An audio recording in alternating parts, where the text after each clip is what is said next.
राधे राधे। पत्ते पत्ते से राधे राधे की गूंज सुनाई देती है। उसी दिव्य धाम में विराजमान है श्री बांके बिहारी जी। लेकिन क्या आप जानते हैं, बांके बिहारी जी की यह मनोहर मूर्ति मनुष्य द्वारा नहीं बनाई गई, ये स्वयं श्यामा श्याम की कृपा से प्रकट हुई है। ये कथा प्रारंभ होती है एक महान संत स्वामी हरिदास जी से। स्वामी हरिदास जी का जन्म राधा अष्टमी के पावन दिन संवत 1535-1478 में हुआ। उनका जन्मस्थान वर्तमान अलीगढ़ उत्तर प्रदेश के पास स्थित ग्राम हरिदासपुर था। बाल्यकाल से ही स्वामी हरिदास साधारण बालक नहीं थे। जब अन्य बच्चे खेल कूद में मग्न रहते, तब हरिदास जी ध्यान, भजन और शास्त्रों में लीन रहते थे।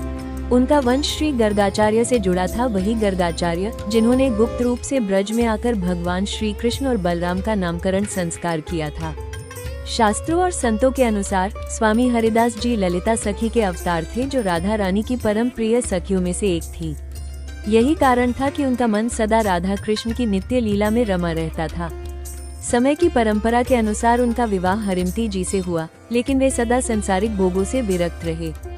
हरिमती जी स्वयं एक महान साधिका थी। पति की दिव्य साधना को समझते हुए उन्होंने प्रभु से प्रार्थना की और एक दिन दीपक की ज्योति में विलीन होकर सीधे भगवान के धाम को प्रस्थान कर गयी। उनका कोई भौतिक अवशेष शेष नहीं रहा।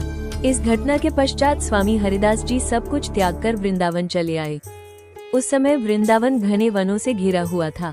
उन्होंने निधिवन के एक एकांत कुंज को चुना और वहीं बैठकर भजन, कीर्तन और संगीत के माध्यम से राधा कृष्ण की नित्य रस लीला का ध्यान करने लगे।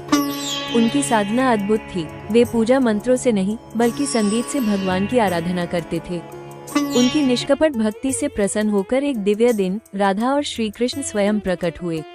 ये दृश्य इतना दिव्य था कि स्वामी हरिदास जी मूर्छित हो गए। जब उन्होंने नेत्र खोले तो भगवान अंतर्ध्यान हो चुके थे। राधे राधे लेकिन वहाँ छोड़ गए थे अपनी श्यामल त्रिभंगी मनोहर मूर्ति। यही स्वरूप आज श्री बांके बिहारी जी के रूप में पूरे संसार को आनंदित कर रहा है। यह मूर्ति किसी कलाकार की रचना नहीं, ये स्वयं भगवान का प्राकट्य है, जो भक्तों की इच्छा स्वीकार कर इस धरती पर विराजमान हुए।